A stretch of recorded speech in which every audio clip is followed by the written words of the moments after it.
Истината е, че всяко нещо, което е идвало към мен и то е било сложно, то е влизало в мен като допинг. И аз просто съм включвала някакви супер сили, като Супер Марио. И то имало е много по-голямо предизвикателство, имало е много по-голяма мобилизация. И когато човек има смелостта да скочи в непознатото, обикновено скача по-надълбоко. Ако знаех всичко, което ще се случва по-нататък, вероятно щях да сметна, че първо трябва да опитам, че първо трябва да взема фирма. Щях да потърся, вероятно, доста по-разумен начин.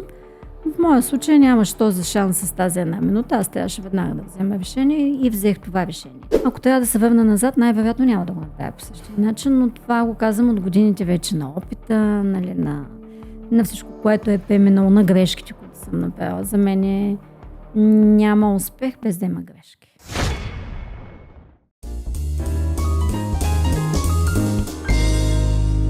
Здравейте! Изключително ми е приятно да ви посрещна в новото начинание на Асоциацията на интериорните дизайнери в България, подкастът Design Room. В него ще си говорим с нашите членове и партньори за предизвикателствата, успехите, паденията и провалите и както всичките уроци, които сме научили от тях по време на пътя в професионалното си развитие като интериорни дизайнери. Една много предизвикателна, но интересна професия. Днес като първи гост съм много щастлива да посрещна един дизайнер, който изключително много уважавам и ми е много приятно да работим съвместно в асоциацията. Ружа Стойкова, добре дошла. Добре заварила. Много ми е приятно, Маги. Съм много горда, че бях първия поканен човек. Казвам се Ружа Стойкова.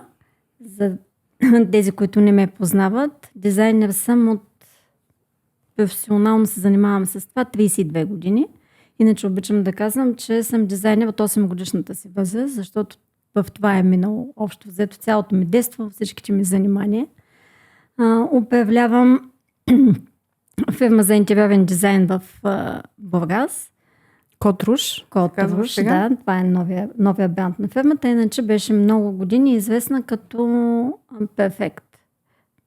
Група от много фирми, които бяха под името Перфект Груп. И преди 10 на година трябваше да преминя бизнеса и създадахме новия бранд Котруш. А си започнала си с дизайнерско студио? Да. Проектанско или в друга сфера на интериорния дизайн? Започнах точно като дизайнер. Преди да започна да се занимавам професионално, може да се каже, че доста години преди това правих това любителски. Беше ми като хоби. На абсолютно всички приятели, на приятелите, на моите приятели, на всички бях правила къщи, жилища, всичко, което има нужда от интериор, от декор. И в един момент, съвсем по абсолютно случайен начин, на мой обект попада някакъв човек, бил е на гостите. Станало му е много интересно, защото му е направил впечатление, че нещата са доста по-различни от обичайно това, което се предлага. Проявила е интерес, направихме познанство и така започна всичко. Това е далечната 1994 година. Да, доста отдавна. Тогава си го предлагала вече като осъзната професионална услуга. Имаш ли образование в тази посока? Не, нямам образование в тази област. Винаги съм правила това. За себе си от хоби към професия? По-скоро от призвание към професия. Аз имам други хобита. Това е мое призвание и аз го открих, когато бях 8 годишна. В една лятна детска игра направих един много голям макет, 80 на 80, направих макет на къща. И всички близки около мен роднини бяха много изумени, защото в семейството ми няма архитекти. Оттам нататък моите игри станаха само такива.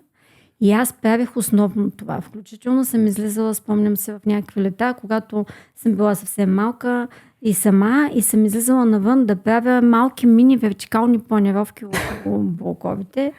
Децата много се забавляваха, защото аз правих най-хубавите къщички, създавах различни домове. Общо взето беше любима игра на всички около мен. В последствие то наистина се превърна като някакво приятно такова хоби, което започнах да помагам на приятели, на приятелки, на родителите си. И така, всъщност, когато започнах да се занимавам с това, аз не го открих. То ме беше открило много отдавна. Аз знаех всичко. Аз мислех, че знам всичко. И съвсем смело се втурнах в на първия ми обект беше 280 квадратни метра. Къща? Това в 94-та година изглеждаше Огромен обект. огромно пространство. И аз смятах, че съм изхарчала страшно много време за да свърша всичко това, защото аз нямах работници, нали, нямах този капацитет, за да се справя с това. Но се оказа, че аз го направих за 8 месеца. Докато завърших първия си обект, вече имахме записани 3 клиента. В този период. В този период. И тогава се ражда дизайнерска къща И тогава Перфект. и тогава се ражда дизайнерска къща Перфект. Нямах никакви колебания. Веднага открих фирма, веднага сформирах екип, събрах момчета работници. Първоначално бях абсолютно сама. Като казваш екип, проектантски екип или по изпълнение на обект? Всъщност предизвикателството дойде на първи ми обект последния начин. Човека, който ме покани да видя жилището му и да разкажа какво може да се случи там, ми позволи всъщност да развия целия си потенциал. Защото аз направих едни много красиви рисунки. Леко наивистични според мен от сегашната ми гледна точка, но наистина бяха много красиви. Все още на ръка? Все още на ръка. Той ги погледна, така разгледа ги, много беше ентусиазиран, обаче каза, това всичко е много хубаво, но това е само рисунок. Казах, ма как това ще стане? Нали, това ще стане? И той каза, 1 минута време за мислене. Много пъти съм казала, това е минутата, в която просто аз дори не мислех. Казах да. И всъщност, когато тръгнах, на мен ми трябваха повече изпълнители от каквото и да е друго, нали, по него време. Аз бях първия дизайнер в града. В Бургас? В Бургас, да. Тази ниша се запълваше от архитекти. Съответно, цялата архитектска гилдия на града първо появиха така някаква ревност, но след това имаше много голям интерес. Предполагам, че хората видяха, защото може би третия ми обект беше ресторант, което вече, нали, можеше да се види от широка публика. И общо взето съм получила много голяма подкрепа от местния бизнес. Като казваш екипа, почваш да работиш с партньорски фирми или стартираш паралелно с бизнес за довършителни работи? Между прочетах в портфолиото ти, да, че имаш и внос на мебели и довършителни работи. В момента, в който реших, че прекачвам тази крачка, отидах при мой много близък човек, който тогава имаше бригада за бояджийски услуги. И казах, имам нужда от помощ. Взех това и това. Човека погледна ма така. Аз седнах на стола, защото вече бях много изтощена от цялата емоция. Той ме погледна, запали се цигара, взе един бележник и започна да звъни на майстори. Всъщност ние до вечерта имахме пълния набор от първите, може би между 8-9 човека, които работиха на този обект. И така се случи, така се подреди за мен. Тоест, моето мислене веднага беше формирано по този начин. Значи аз трябва да имам такива и такива хора. Те трябва да са много качествени. Също така имам изключително голямото благоволение. Първите работници, които работиха за мен, бяха над 60% реставратори и работиха към паметници на културата. Може да се каже, че първите 2-3 години аз буквално учих всеки ден. Ходих след тях, когато те приключваха работа на обекта. Аз отивах там, всички се стегнали и започвах да гледам. Пиша си, на другия ден отивам и започвам да питам. Защото пред тях не ми беше неудобно така да разказвам някакви неща. И така на другия ден всичко ми се обяснява подробно. Изключително бързо се научих самото изпълнение. Сега е много актуално сред дизайнерите как да се структурират различни типове услуги, като идеен проект, технически проект, реализация. Това станаха различни услуги. Ти директно всъщност си изкочила в пълната реализация. Никакво отделяне на тези услуги. All in, така да се каже. Това беше за мен непозната територия. И когато човек има смелостта да скочи в непознатото, обикновено скача по-надълбоко. Ако знаех всичко, което ще се случва по-нататък, вероятно щях да сметна, че първо трябва да опитам, че първо трябва да взема фирма. Щях да потърся, вероятно, доста по-разумен начин. В моя случай нямаше този шанс с тази 1 минута. Аз трябваше веднага да взема решение и взех това решение. Но това не означава, че в годините след това, през самия растеж на бизнеса, аз не го направих. В смисъл такъв, че първата фирма, която регистрирах, тя беше дизайнерска къща Перфект. Тя се занимаваше с всичко. Правихме проектиране, обзавеждане изпълнение, декориране, цялостно оборудване. Но ясно е, че аз нямало как да покрия всички тези дейности и поради тази причина съм си избрала някакви местни фирми, с които съм почнала да работя. Италиански мебели работих с един много голям италиански магазин по него време на фирма Кавка. Те вече не съществуват и така се получиха първите обекти. Обикалях по магазините, знаех всичко. В по-малко от 2 години всички ме познаваха абсолютно, цялата търговска мрежа. Понеже не беше познато като професия, на хората им беше много интересно. И като услуга. Влизах, и те се забавляваха с цялото това. А като се върнеш към тези моменти, решението ти тогава е провокирано от желанието да случиш този проект и да се получи, или си почнала веднага в главата ти да се появяват сметки за печалби и за... Защото много, без да е упрек към никой, но много от сегашните хора, които работиме и на първа задача искат, независимо какъв подизпълнител и фирма са, темата за печалбата е първата и основната като разговор. Това е една много тежка тема, според мен, в нашия бизнес, защото така е, всеки бизнес се прави за това, за да изважда средства, да се развива самия човек, да се развива хората, които ще бъдат в този бизнес и в крайна сметка да има печалба. Аз имам обаче и аз също не съм била пощадена в някакъв период от кариерата си от такава мисъл. Но когато започнах, единственото ми желание беше да видя това, което съм нарисувала, да се случи. Реализирано. Да. И всъщност аз мятам, че до голяма степен този изключително голям успех в първите години, защото аз бях сама с работници. Аз работех с мъже, за мъже. Защото тогава поръчките идваха бяха бизнесмени, нямаше жени, които да правят такива поръчки. И всъщност точно това, че аз съм се фокусирала върху самата идея, върху това как да направя концепцията реалност и как да я направя по най-добрия начин. Това ми е помогнало изключително много да постигна този успех в реализацията. Кога е дошъл моментът, в който си наела и проектанти?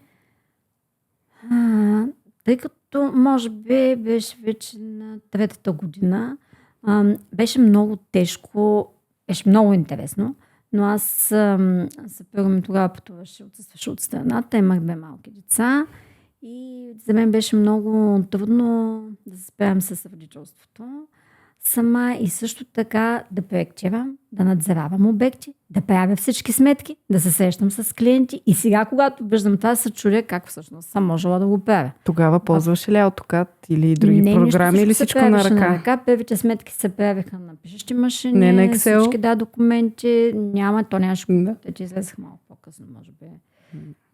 Може би когато взех първия човек. И всъщност на мен ми се налагаше да работя сутрин от 7, вечер до към 10. Това е цената, която наистина съм платила, за да има успех цялата тази компания, защото аз имах много малко време за децата си, лично време, което изцяло давах за децата си, за нищо друго. Ако трябва да се върна назад, най-вероятно няма да го направя по същия начин, но това го казвам от годините вече на опита, нали, на всичко, което е преминало, на грешките, които съм направила. За мен няма успех без да има грешки. Това е абсолютно категорично. Опита се придобива на цена грешки. Абсолютно. Така и те няма нищо страшно в тях. По-скоро начинът, по който ние ги приемаме, е страшен. Когато се изплашим от това какво ще се случи, всъщност ни блокираме възможността изобщо да видим зад това. Защо тази грешка е дошла, тя може да е просто стъпалото, на което да се качим, за да минем напред. И когато реших, че все пак трябва някакси да подредя нещата, защото те не бяха подредени в никакъв случай, беше ми много интересно. И то затова ми отне и толкова време, защото толкова много ме беше погълнало това ежедневие. Но в един момент осъзнах, че не може да се случва така, защото семейство, в което аз съм израснала, съм получила изключително голямо внимание. И смятах, че просто аз не мога да бъда същата майка. И това беше причината, трябва да намериш няколко човека, които да ти помагат. Няколко човека не става веднага, но взех моя много близка приятелка, която започна да ми помага първо с финансите. Защото аз правих сметки и въобще всичко това, като печатане, го правих нощно време, след като легна децата, което, нали, вече твърде изморен човек. тя много бързо влезе, веднага да се занимаваше с това. И всъщност аз много се отдъхнах, защото за мен това винаги е било бюрокрация. Никога не съм обичала да го правя. За един креативен човек, финансите, за мен договорите и сметките са... което е похарчено в сметки, е похарчено излишно. А пък те в крайна сметка са толкова важни, че тежат накрая. И в следващ момент, когато станахме екип, едно от момчетата, които ми помагаше в строителство, той пък пое по-голямата част от техническата работа. Тоест аз можех да ходя по обектите. Менеджмента по обектите. Да, аз можех да ходя по обектите, да като си позволя да бъда там, да похарча преди обеда. Целият преди обед го давах за това. А преди това давах много повече време. Всъщност аз в първите няколко проекта съм проектирала след 5 часа, защото това беше време.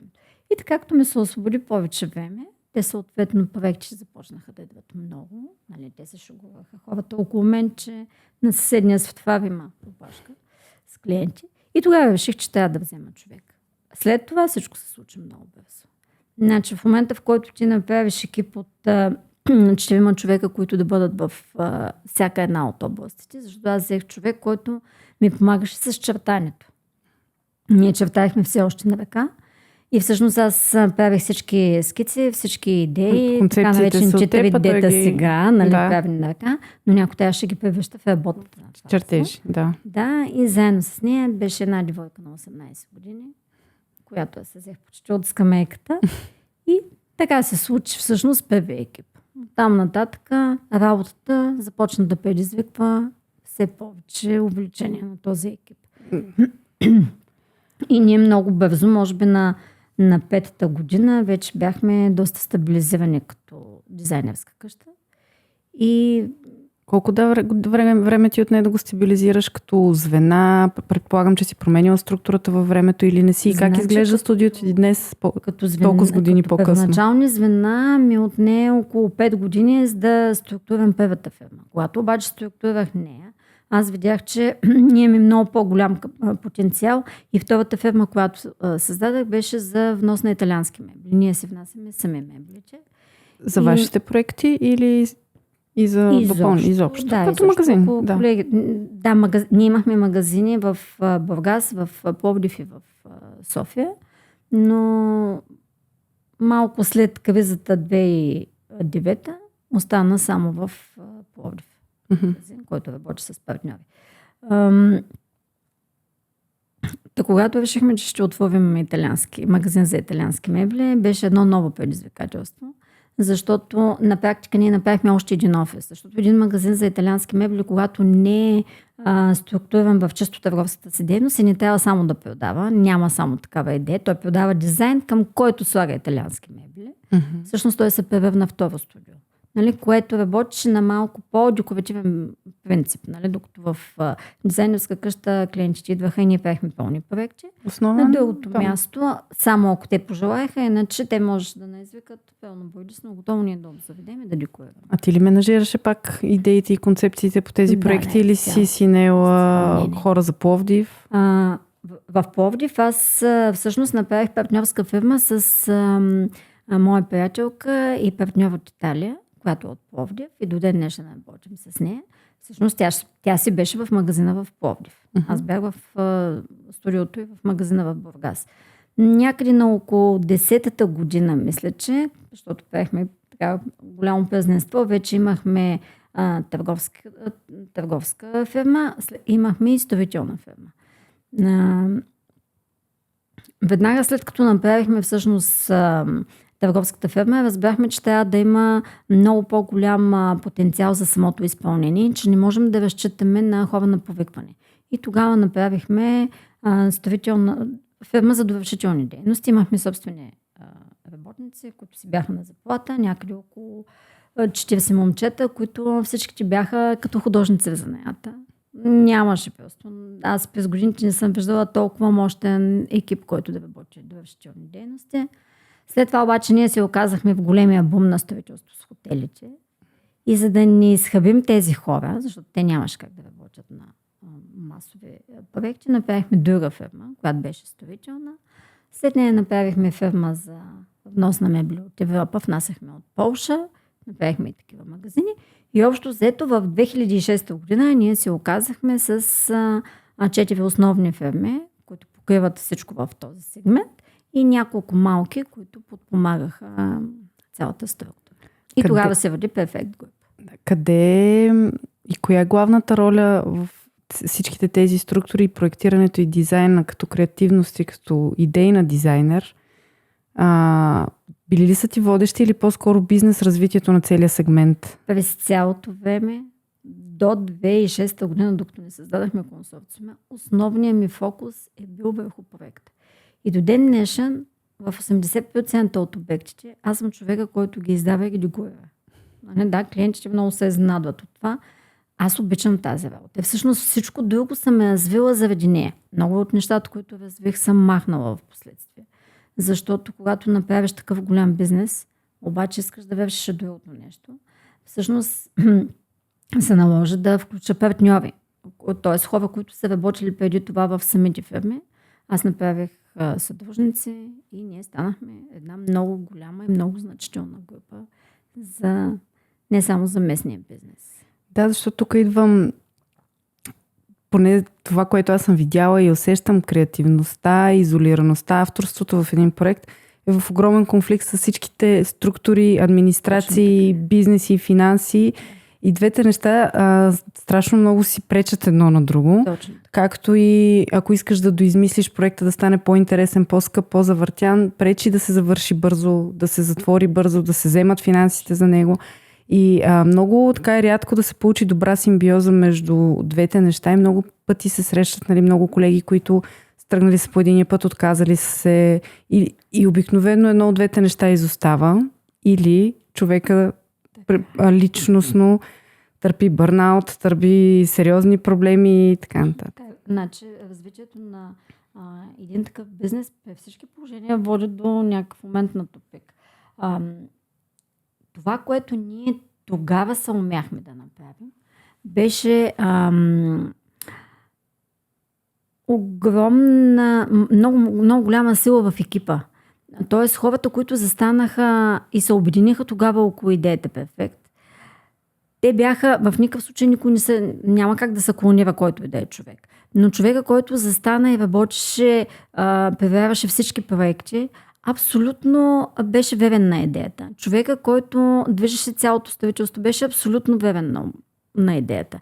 И така всеки един от нас беше на точното място в пъзела. Сега, когато този пъзел се разклати от различни неща, които се случват в бизнеса, съответно нещата започнаха да се променят. И кризата, която се случи на 2008-2009, промени изцяло структурата и бранда. Фирмите се разделиха, всеки тръгна по свой път, всеки един от тях тръгна в посоката, в която той е работил. Тоест хората, които се занимаваха с строителство, тръгнаха в тази посока, които се занимаваха с проектиране в другата и така. Единствено аз останах, за да от този екип преди това. Да. Какво представлява Кодружд днес като екип и като услуги? Кодружд днес като екип е точно това, което ти одеве подхвърли.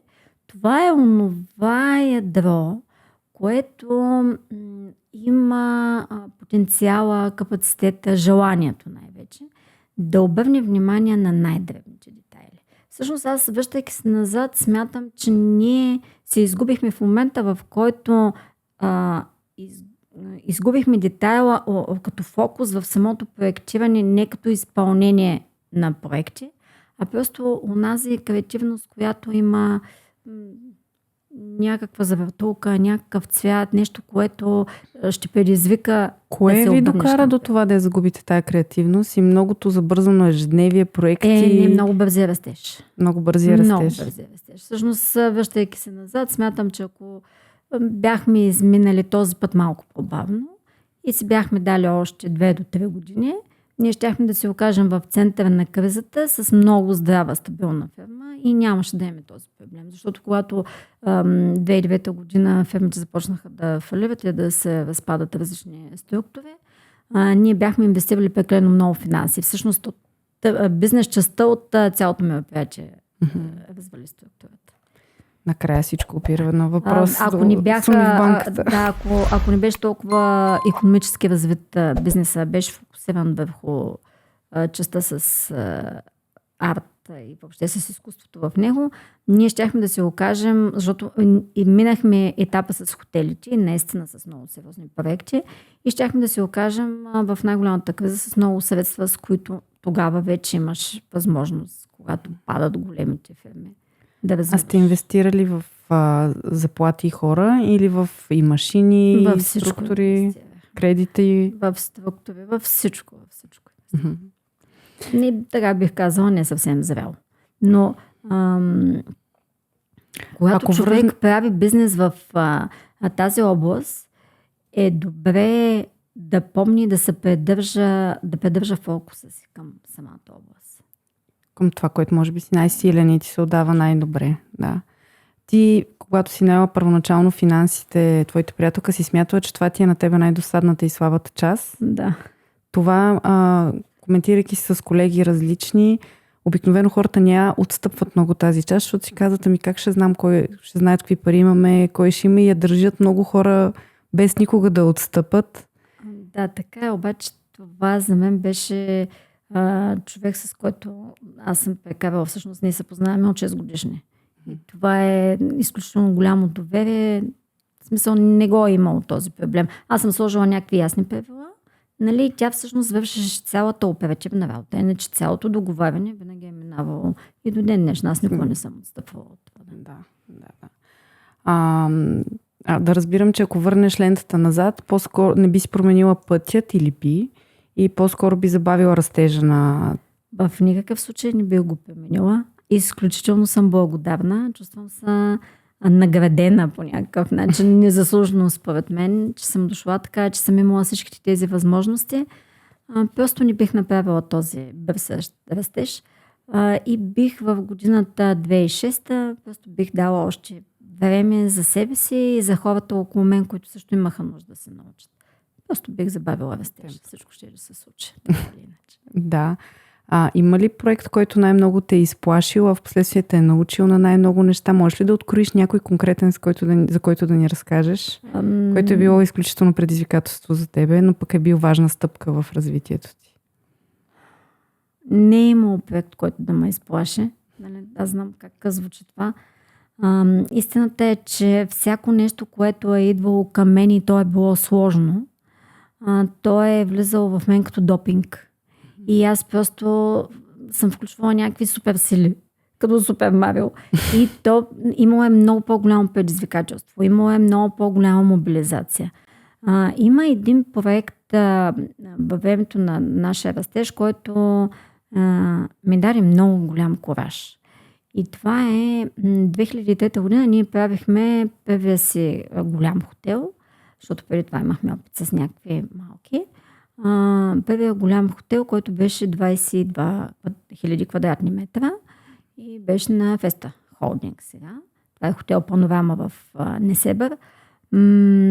Този хотел след някаква презентация на концепция ние го взехме целия като проектиране и ни дадаха изпълнението. Разбира се, той имаше много мощна строителна фирма, която беше основните неща, но всичко, което беше в довършителните работи и всички детайли по фоета, ресторанти, вип апартаменти и всичко по стаите, което беше като обзавеждане, беше върху нас.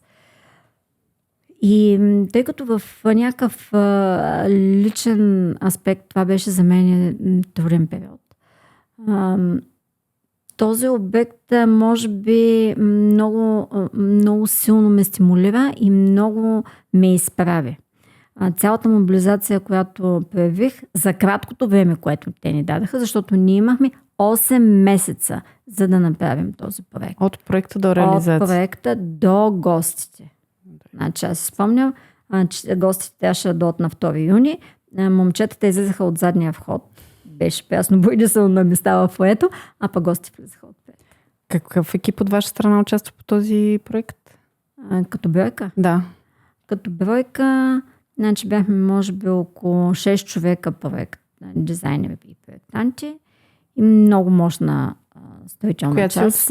От вас, а от строителя или си е пак ваше? Наше. Ваше изпълнение. Да. Ние вече имахме много. Всъщност ние почти в този много силния си период ние поддържахме около 50 човека, които бяха непрекъснато разположени. Да. Но и 6 човека проектантски екип също не е малко задача. И това е едно от нещата, които коментираме, че когато човек работи сам, защото много колеги знаеш, си работят сами, такива обекти физически човек не може да ги направи. Но, това е една от ползите за работа в екип. Да, когато има по-голям екип, това наистина е много голям плюс, защото ти получаваш достъп до доста по-голям мащаб. Освен това, ако трябва да работиш в чужбина, ние сме работили в чужбина доста, ако трябва да работиш в чужбина и си сам, това е много трудно. Най-малкото от това, че излизайки навън, ти губиш времето тук. Защото аз съм работила 2 години в Франция и ако всъщност фирмата не правеше, макар и доста по-малки обекти през това време в България, защото тя беше преструктурирана вече, това е 2012, аз бях направила доста по-малка фирма от около 15 човека, тя нямаше да задържи тук мястото си. Да. Има и нещо друго, което е много хубаво в големия екип. Значи в момента, в който ние сме стигнали така най-голямата си точка като фирма, ние бяхме 22 човека, само проектантски екип. Имаше архитекти, имаше чертожници, 3D визуализатори, имаше цял отдел 3D визуализатори и дизайнери. Как е бил структуриран такъв екип от 22 човека? В смисъл? Като отделни екипи по звена или... Да, те бяха по екипи като дизайнерски екип, визуализатори, архитекти, защото бяхме започнали да влизаме вече в архитектура. Колегата ми се занимаваше изцяло, покриваше тази дейност. И всъщност това, което държеше една цялост в екипа, беше следното. Изключвайки някакви много малки проекти, които така или иначе също сме работили, когато има някакъв по-значим проект, когато има интересен проект, най-важното нещо, което трябва да се прави, е екипа да влезе целия в него. Няма значение след това дали ще го работите един или 2 човека. Целият екип влиза, прави един брейнсторминг, генерират се страхотни идеи, страшно много се помага екипа, който реално ще го работи и успяваме по този начин да задържим целостта на екип. Не тича всеки сам за себе си в отделен коридор. Той се тича после, когато трябва практически да свърши работа. Освен това, много години аз не си спомням и аз и хората, с които работих, ние не давахме основната идея да се разпилява. Тоест има някаква линия, има някаква концепция, която студиото поддържа и тя се държи. И хората, които влизат в екипа, се научават на това. По нея, да. А ти ли менажираш този целият процес като шапка отгоре? Аз менажирах целият процес с проектирането и изпълнението, но самото проектиране си имаше човек, мой партньор, който се занимаваше конкретно с това. Но всяка седмица, абсолютно всяка седмица, във всеки понеделник, в 3 часа аз правех това. Всички проекти се носиха, презентираха се докъде са стигнали всеки понеделник. Да, това ще я кажа да ни разкажеш една седмица как е преминавала в организацията на работата. Сигурно ще е интересно. Да, беше интересно. Понеделника за мен беше много натоварен ден, защото това, което се шегуваме, че дизайнерките правят, е да си направят косите, направим си косата и започваме работното време. Целият понеделник минава в това. Правят се оперативки, които са най-голямата част е върху проектите, следващата част е върху изпълнението. Във вторника има други оперативки, които минават вече в финансовите параметри. Всяка седмица. Лично съм ходила в салоните, за да мога, особено в салона в Бургас, аз имах някакво постоянно присъствие. Дори се шегувахме, че аз певах колата нарочно от Перес да покажа на всички клиенти, че аз съм там конкретно, защото знаех, че много голяма част от тях искаха да идват точно заради това, че ще бъдем заедно, не само с момичетата. И другото време отделях основно на клиенти и на пътувания. Ние вече бяхме направили офиси в София. Това всъщност много ме изтощи. Бих казала, че в някакъв момент трябваше да се вземе решение, кой от нас всичките ще дойде да стои тук. Не го направихме. Вероятно е била грешка. Колко проекта наведнъж сте движили за да покриваш студио 22 човека? Защото това всеки месец са едни чудесни разходи, които върват като заплати. Това е много интересен въпрос. Да. Най-голямото количество проекти, които сме работили, са 23 на брой. Това е и до ден днешен хора, които сега все още са с мен, казват, ние винаги сме се начудили как и също успява главата да събере всичко това. Да. И как може, когато влезем в среща, че да кажеш, в оная стая на лявата стена има еди си какво. И това не е защото аз съм супер човек в никакъв случай. Смятам, че това е нещо, което, пак казвам, аз по благоволение съм получила и съм имала достъп до страшно разширена информация вътре в себе си. Освен това, че аз обожавах тази работа. Всъщност аз основно правих всичко това само за да мога да го виждам как то се реализира. Не самия бизнес. Да виждам проекта, който се ражда. И тези, които са били най-интересни, аз реално познавах всеки детайл, всяко пескилче на диванчето, всяка гънка, всеки недостатък на някакъв мебел, който се е получил. Аз наистина го познах. Пак казвам, просто това се дава на някакви хора. Аз съм имала късмет да получа това. Вече на този етап правила ли си компромис да взимаш обекти, които не са ти точно твоите, клиентите не ти харесват толкова много? Аз те виждам, ти имаш и блог и непрекъснато така търсиш добротата, душевността, светлината в всичко. Но когато имаш 22 човека в екипа... Всички се опитваме да отстояваме себе си. Когато обаче имаш такъв голям бизнес, трябва, освен че това, че трябва да отстоиш себе си, трябва да на всяко първо число ти живееш минус тази цифра, която трябва да обслужи целите тези екипи. Защото в най-големия пик на фирмата ние бяхме 68 човека персонал без строителни работници.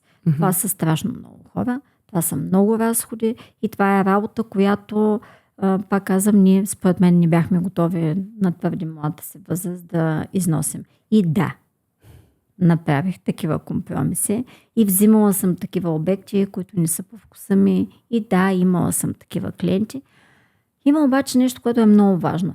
Когато има такъв голям екип и когато имаш партньори, унази игра с доброто и лошото ченге, тази шега, тя върви. Защото ако аз не мога да го работя този клиент, някой от останали, че го работи така или иначе. И се получаваше. Но в по-късен етап, когато пременихме структурата и аз се върнах всъщност към самото ядро и реших, че трябва да обръщам внимание на всички тези неща, които съм препуснала и че това дете трябва да бъде отглеждано по начина, по който човек отглежда децата си, тогава вече наистина реших, че не искам да правя тези компромиси. А като връщаш назад, смяташ ли ги всъщност за компромиси или за някаква необходима стъпка в развитието си да разбереш и кое е било компромис? Защото предполагам, че не всеки в началото, като съглася да работи за някой клиент, си дава сметка какво ще последва после. След това придобиваш опит, почваш да преценяваш хората по-добре и ти всъщност можеш ли да стигнеш до където си сега, без да си ги правила компромис? Където съм сега в такъв личностен аспект, не само като професионалист, със сигурност нямаше да стигна. И понякога, когато казвам, трябваше да забавим темпото, ще се развие по друг начин, да, вероятно. Но също така, вероятно, аз вярвам в предопределението. И ако аз е трябвало да извървя някакъв път и да стигна до тези неща, при всички положения ще да има друг камък, в който да се спъна. Най-вероятно това израстване ще да се случи, но ще да има нещо друго, което да ме накара да спра, което да ме накара да обърна нещата обратно навътре. Защото те в един момент бяха изцяло насочени навън. Всъщност аз, ако трябва да съм откровена, имаше някакъв период в кариерата ми, в който аз не съм поглеждала навътре. Просто всичко, което правих от самото ми ставане, е било за хората, за тези, за които работим, за тези, с които работим. За мен хората винаги са били много важни. Не просто като мнение, те какво ще кажат за мен. Какво мога аз да направя? За мен винаги е било много важно защо го правя. Аз го правя, за да има едно по-добро място и за да може света...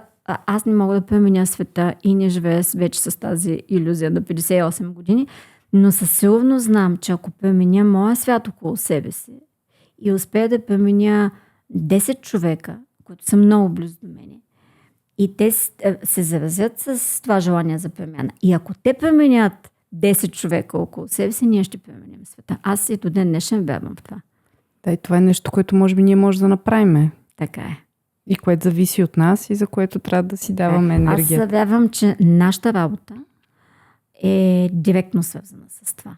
И дори когато не си даваме такава ясна сметка, в началото на разговора ме попита дали парите или самата идея и въобще концепцията, която се ражда в нас, в сърцата ни, в умовете ни, дали това е нещото, което трябва да надвижи. Аз мятам, че тези дизайнери, които са такива по призвание, абсолютно вярвам, че те се движат от сърцето си.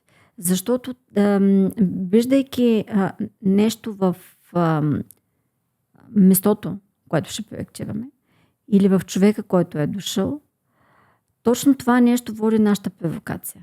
А не просто колко добър договор ще направим и колко изгодни условия ще договорим. Това е нещо, което се наблюдава последните 4-5 години. Преди това в никакъв случай, нали, не само при нас, а и защо при колеги, то не беше водещо. Сега, за съжаление... Тоест не мисля, че е проблем само на интериорния дизайн, а общо взето е проблем на развитието и духовния опадък на човечеството ни като цяло и абсолютния стремеж към пари и печалба, и то просто рефлектира към нашата професия, която за съжаление много показва и хората просто искат да си изяват социалния статус чрез интериорния дизайн. Да, това е било винаги. Чрез интериорния дизайн и дизайнера, който ползваме, ние изявяваме социален статус. Да, на хората. Винаги е било така. И в интерес на истината, ние сме се възползвали от това. Защото имахме много такъв емблематичен период, в който пълно в града, в който живее. Ама ако обектът ти, заведението или апартаментът ти не го е правила тази група, значи... Да. Нали? Хората се влияят много от тези неща и това си е част от нашата игра, де факто. Да. Понеже доста поговорихме с тебе за екипи, ти си имал различни екипи, много богат опит в тази посока. Коя е голямата илюзия за екипите и за екипната работа и за розовия балон на темата екип и как всички трябва да сме задружни? Голямата илюзия е, че това може да продължава вечно. Смяташ, че има някакъв срок, за който този екип устройва всички? Да, точно така. Да. Смятам, че има, много точно го каза, има срок, в който този екип се развива. В последствие завърших психология и там има цяла такава глава, която психолозите, които трябва да работят с екипи, всеки екип минава през определени кризи. И също те също са важни за изграждането на екипа. И там също е казано, че той, ако не се умееш да го промениш и да го нагласиш, той ще се разпадне. Защото в един екип влизат различни хора. Те влизат с различни интереси, с различни желания. Дори да си много харизматичен, да си много водещ, да си голям лидер, ти успяваш да обединиш тези хора до някакъв етап. Когато обаче те се развият много, ако ти си достатъчно честен, трябва да правиш това. Ти трябва да развиваш хората, които си в екипа, иначе някакси не можеш да задържаш всичко само за себе си. Когато ти развиеш тези хора, има два пътя. Единият път е те стават и се тръгват, защото са разбрали, че могат сами, защото имат желание да минат напред, защото искат по-нагоре, защото вече не им е комфортно в тази среда. Различни причини. Да, и трябва да ги пуснеш. И даже лично аз смятам, че ти не просто ги пускаш, а ти трябва да им помогнеш да излязат.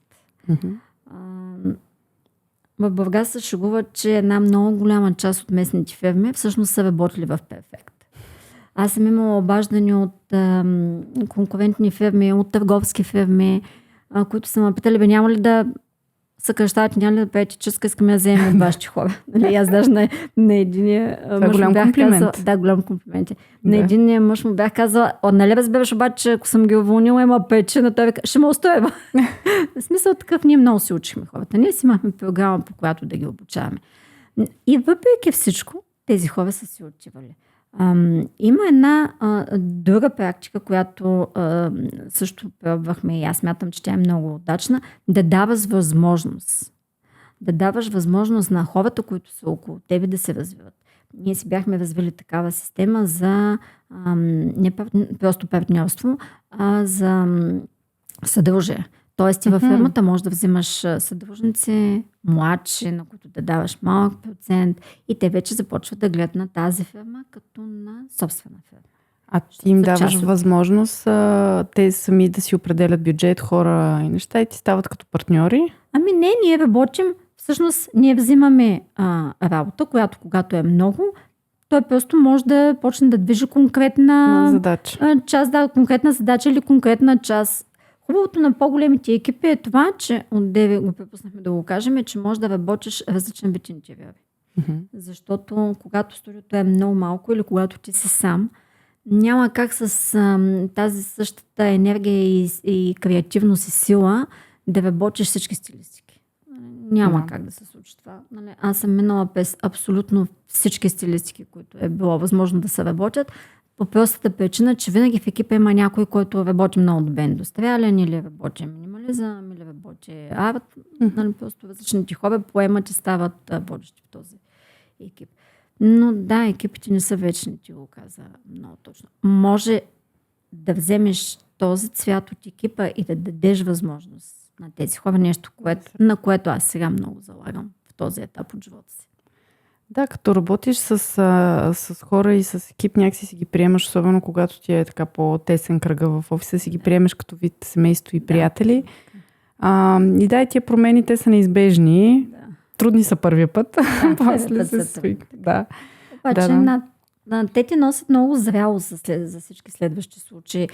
Изграждат дори като лидер какво трябва да правиш нататък, за да не се случват някои неща. Аз не мога да кажа, че всичките ми раздели са били така много красиви. В никакъв случай, нали? Естествено, че е имало някакви сблъсъци, но те също са ми донесли много в изграждането. За мен е една от най-големите идеализирани черти на интериорния дизайн, която не се споменава, е, че всъщност ние колко много хора комуникираме непрекъснато с различен капацитет и умствено, и финансово. И как трябва да може да комуникираме с всичките. В това в число слагам и всичките хора, с които си работил. И това са за мен едни огромни социални качества, за които се възхищавам човек, като управлява толкова много хора. И спецификата да управляваш креативни хора и да ги задържиш при тебе, нали, е много по-различно, защото там никога не е движещо само заплатата. Да, така е. Даже бих казала, че най-верните хора са оставали в най-трудните моменти. Тогава, когато нещата са изглеждали как ще продължим, кой път точно ще вземем, това дали ще се случи изобщо. И тогава са се откроявали тези, които са били във фирмата и са били с мен. Просто те са били като гръб. Имало е хора, които са казали спокойно, нали, и това ще го минавали сме го. Да. Предизвикателствата тогава са различни. Да, различни са така. Мислиш ли, че интериорният дизайн е станал прекалено достъпен за много хора? И беше ли в началото много по-бутикова услуга, когато ти стартира, отколкото е сега? В началото, когато стартирах, беше абсолютно бутикова услуга. Първо, те хората не знаеха защо трябва да вземат някой. Ние трябваше да ги обучаваме защо го правят това също. И самия продукт съответно ставаше доста по-бутиков. Това, което аз в момента не се опитвам да се премеря, опитвам се да го разбера, за да мога да знам по какъв начин да му влияе на хората, които са в моята фирма и на колеги, до които аз имам достъп и с които мога да говоря откровенно по въпроса. Той се е превърнал в много лесно достъпен и в това няма лошо. Защото по начина, по който е зададен един проект, той може да бъде много с нисък бюджет, може да бъде с по-малко усилие, но Важно е да се получи резултата, който ще удовлетвори и в крайна сметка ще получим един продукт, който няма да е компромисен. Това е много важно. А то какво се получава? Това да тръгнат да се, всяка домакиня напоследък има желание да стане дизайнер. Ама няма лошо в това. Нека да стане. Обаче зад това тя може да стане декоратор. Аз изповядвам тази философия. Всяка жена носи в себе си тази естетика. Ние така идваме, ние сме творения на Твореца и съответно в нас е заложено, понеже приемаме неговия образ, в нас е заложено това да имаме усет към красотата. Ние това трябва да го развиваме. Ние трябва да потискаме жените и мъжете, те да го проявяват. И всяка жена може да стане декоратор. Но тя, за да стане дизайнер, тя трябва да има някакви обучения допълнителни. В смисъл такъв. Това, че аз не съм завършила тогава, в годината 94-та, и изобщо не означава, че аз не съм учила. Аз съм учила в някакви периоди, да не кажа денонощно, ама наистина денонощно. Учила съм от много добри хора. И когато някой излезе просто на пазара, виждам такива видеа, ето сега вие се чувствате свободно, не съм ангажиращ дизайнер, може да дойдете при мен. Добре, ама какво ще направим? Ще направим декор на жилището. Когато трябва да направим наистина дизайнер, когато трябва да пременим, когато трябва да помислим за конструкциите, за инсталациите, за всички тези неща, които правят професията доста по-сложна и които добавят към нея онази стойност, която държи уважението към професията. Защото тя иначе девалвира. Тоест аз нямам против. И в Америка е така. Има много декоратори. И не толкова много дизайнери. Докато в България всички решават, че са дизайнери. Да. Клиентите решават, че са дизайнери. Да, и това лично за мен е едно от много интересните неща, в което предполагам и ти се включила в асоциацията. Защото това са две абсолютно различни професии. И сериозен интериорен дизайн за мен по-скоро трябва да си остане бутикова услуга и че и клиентите трябва да си дават сметка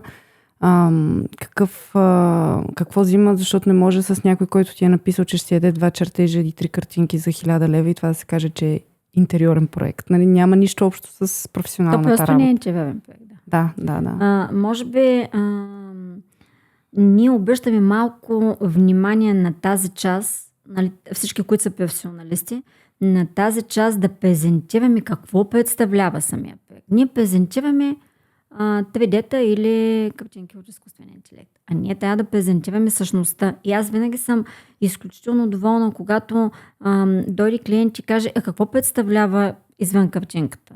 Защото цената не е малка и той казва, окей, какво представлява? И ние си държим едно тесте с чертежи и го изваждаме и го показваме. Хората трябва да видят, че това, което момчетата, работниците и фирмите отива да правят, всъщност е доста повече от няколко картинки. Така е.